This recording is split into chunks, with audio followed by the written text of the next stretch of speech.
Hey everyone, Lolcohol here, and welcome to the third video of this series all about crafting.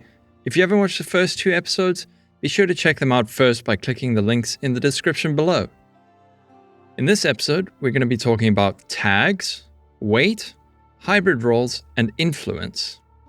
Before we start, I want to explain something that I left out in the previous videos. Many modifiers can roll as either percentage values, such as 50% increased energy shield, or as what we call flat values, which is something like plus 50 to energy shield. This is the same for damage modifiers. We describe 10 to 20 cold damage added to spells as flat cold damage to spells, whereas 20% increased cold damage would be referred to as percent increased cold damage. If I use the term flat, you now know what I mean. It's just a number without a percentage. But we get a third kind of modifier, hybrid rolls. In the last video, I showed you that tier 1 life on a chess piece is 120 to 129. But then you might be asking, why do you sometimes see items with more than this amount of life? This is where hybrid modifiers come in. A hybrid modifier is a dual modifier. For example, life and armor hybrid. This one modifier adds both life and armor, but at lower values than their mono-mod counterparts. We'd call this modifier hybrid life armor, but most people would know what you meant if you just said hybrid life. Another hybrid modifier is percent increased physical damage and plus flat accuracy. This is what many people refer to as hybrid fizz. There are also some incredibly powerful hybrid modifiers, especially ones from Incursion, that do not appear on an item unless you find it on the ground. You cannot use any amount of currency or fossils or any crafting technique to attain these modifiers. An example of this is of Cita al hotel. This is a hybrid modifier that appears on some 1 bases found in Incursion. This hybrid mod adds both 50 to 66% increased minion damage and 5% chance for minions to deal double damage. So why would you want a hybrid mod if the values are always lower than the normal modifier? Well, hybrid modifiers are used to bolster existing modifiers. Let's have a look at this helmet. It has T1 flat energy shield, it has T1% energy shield, but it also has hybrid percent energy shield. At the bottom, you can also see that it has a suffix which adds energy shield. This is a delve mod that used to exist, but has been since patched out of the game. Whenever you see a modifier like this is known as a legacy modifier. It's a modifier that you can no longer attain except on items that already existed with it before it was patched out. But let's get back to hybrid modifiers. In this case, the hybrid modifier adds a lot of extra energy shield, about 40%. It's not as much as just plain percent energy shield, but 40% increase is nothing to scoff at. The same goes for many physical weapons. A really good physical axe will have flat physical damage, percent physical damage, and hybrid percent increased physical damage. It's important to notice hybrid modifiers when they appear on an item. You might get really excited to see that you rolled tier 1% increased energy shield on your chess piece. It has to be tier 1, right? Nope, it's actually tier 4% energy shield with tier 1 hybrid. Your item sadly isn't as good as you initially thought because 2 modifiers are taking up 2 prefixes and add up to an amount that is similar to tier 1 energy shield, which only takes up 1 prefix. So keep a lookout for hybrid mods. Let's talk about tags. Almost all modifiers in Path of Exile have an associated tag or even multiple tags.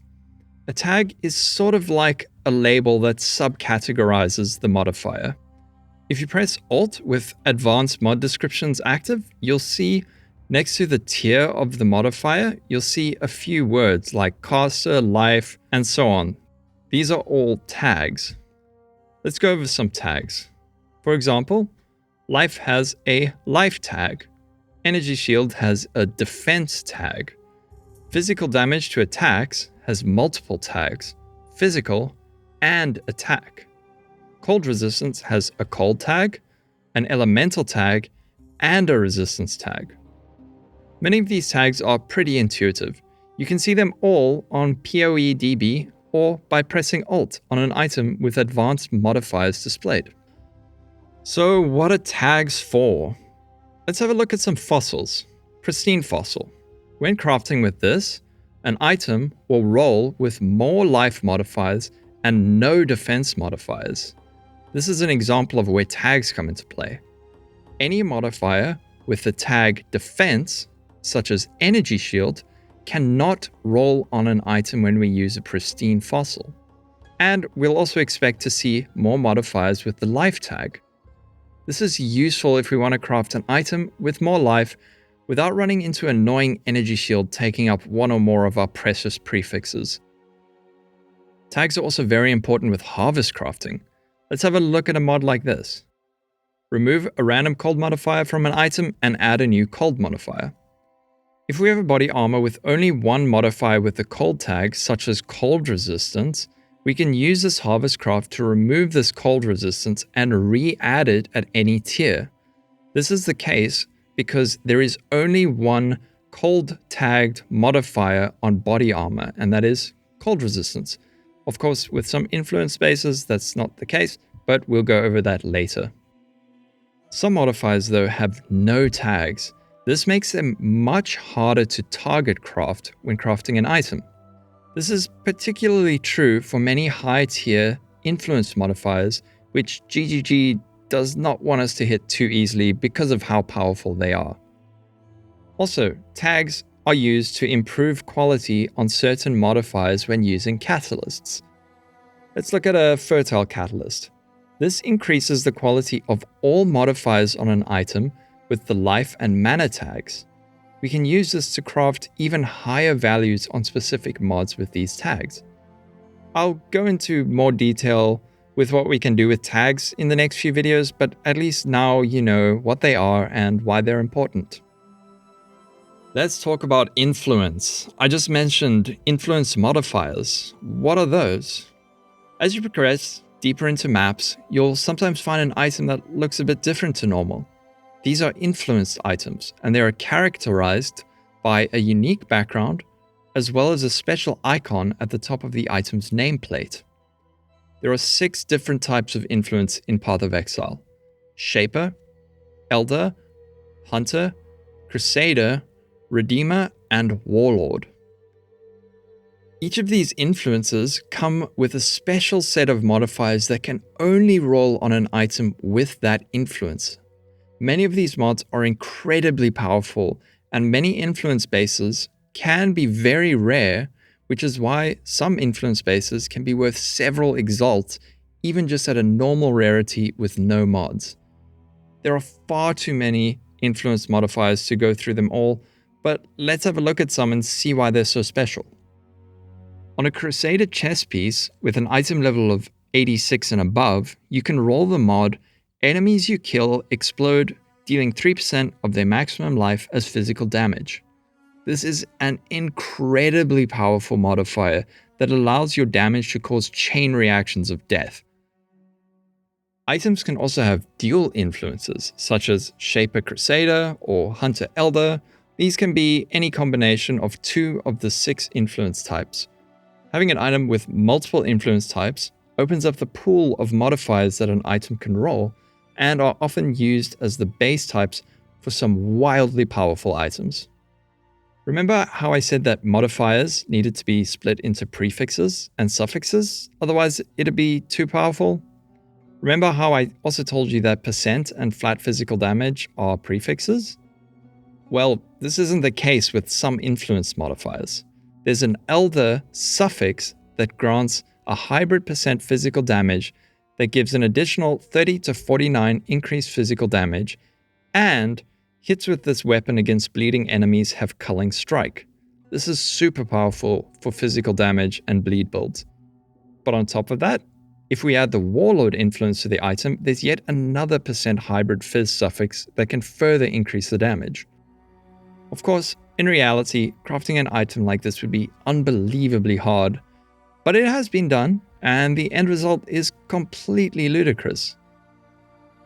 If you have some time to kill, go and look at some of the influenced modifiers on PoE. But be warned, there are tons, but a lot of them are actually really interesting and might inspire you in some way. The last thing we're going to talk about in this video is weight. Every modifier in Path of Exile has what we call a weighting. This weight is how commonly this modifier will appear on an item while crafting. If we look at PoE, we can see a bunch of little red numbers on the right. This is the modifier's weight. A modifier with a weight of 1000 will appear 10 times more often than a modifier with a weight of 100. If we look at the weight of life on a chess piece, we see that it is 13,000. This is pretty high, but this is the weighting for any life modifier to appear on a chess piece. We can see that this total of 13,000 weight is made up of 13 tiers of life, each with a weighting of 1000. This means that tier 1 life has a weight of 1000, making it much harder to hit when crafting. Let's compare the weight of tier 1 life to the explode mod I was talking about earlier that you can find on some high-level Crusader armors. That modifier, it has a weight of 25. This means that it is 40 times less likely to appear on an item than tier 1 life, or 520 times less likely to appear on an item than the combined weight of all life modifiers.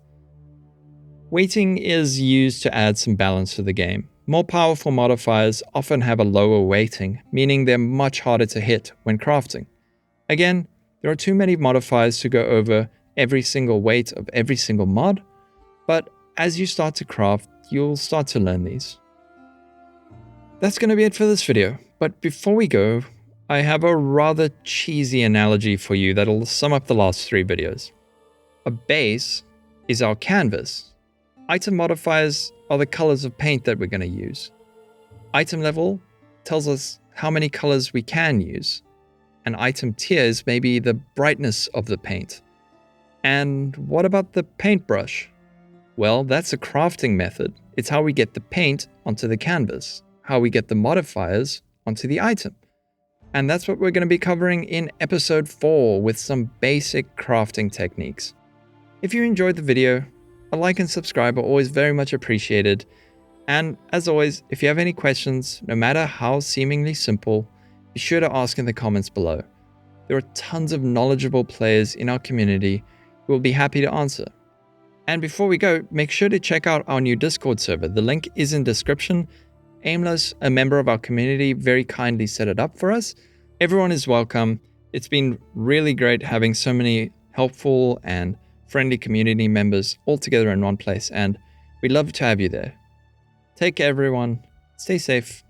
Bye-bye. Divine power! Divine power! It's branching exile. You're making me nervous.